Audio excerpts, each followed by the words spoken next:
invited to one of your functions, David. And also thank you to Ben TV, because you've had me on there twice, and really and truly this magnificent for me, knowing where I'm coming from. I'm just a regular Joe who's decided to try and do something positive with their life, and I really didn't have a clue what I really wanted to do. I just put my trust in God and my faith in God and just see where it carries me, because I tell you no lie, I did try to run down money, and boy, I tell you, God knows when I find myself, 3 times I find myself in places where I never wanted to be, alright? But while in there, I thought I might as well use it to my advantage, and I tried to write a book. As you know, with gangsters, I'm being an original gangster myself, and anyone who don't believe that, come test the original out now, find out. Alright? Now, yes, me have to really talk seriously now, but I got something still. Alright, I have something still. Right, so, I decided to try and write a book, and I actually did write a book. It's right here, it's called Cold Living. Alright, it's a crime thriller.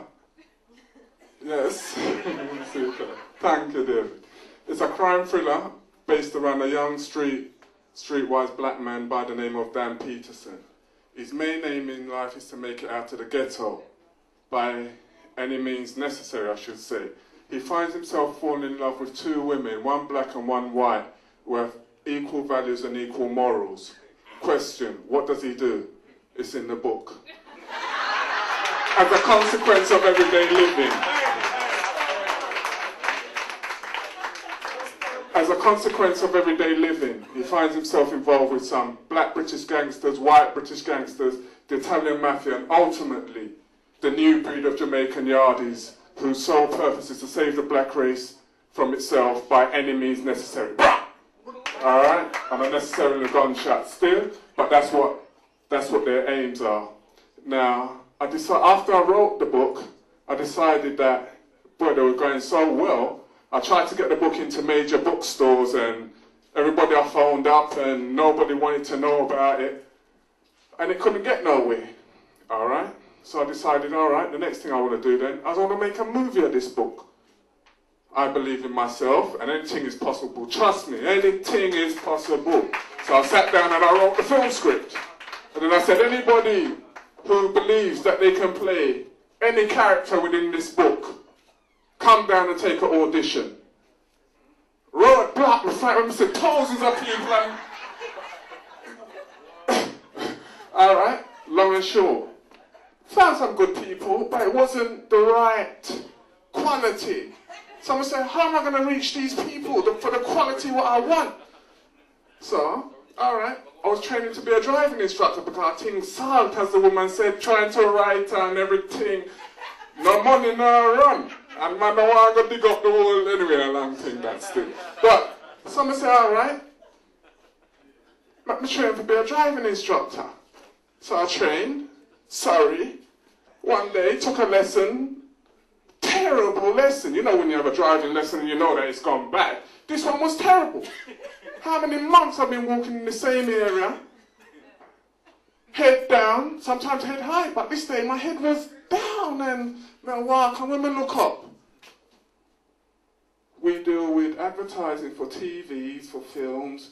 I'm saying, alright, films. I pushed the door and I went in, I said, what do you do? So they said, oh, we supply people for movies, films, this, that. So I said, yeah, I'm an actor. Yeah? What have you done? Someone said, well, I've done a few things, but, you know, some little small things. So, that's alright, well, I'll tell you what. You're absolutely right. Give me your name and your address and your telephone number, and anything comes down, we'll give you a call. So I said, alright, that's how it goes. 1 week later, yes, sorry if I tell them my name is Cliff Dan. See, Cliff Dan. So I said, yes, alright, they called and they said, Cliff, we got a nice little job for you, mate. You fit the criteria for what we're looking for. Yeah, somebody I read my mind, you know. Crime Watch. Yes. I say, watch. Wait. Me never done nothing good come out of Crime Watch yet. Right? But me say, alright, yes. Me cut and got you. We that one day, you know. We really calm and salt and for about 3 weeks, I couldn't sleep. I'm like, my turn and my twist Crime Watch. Right. But the worst thing is, when he got the day, they called me and they said, oh, Cliff, they've cancelled that one. So I don't like stress. 1 week later, another Crime Watch, they like you again. No more sleep. I said, alright, you know what? I don't know if I can. What is it this time? What time am I playing? Right? Last time it was a mugger. This time is our doctor. Where do I hide after this? But I take it. I want to move up. I want to make me move. Right? So I take this walk. I take the walk.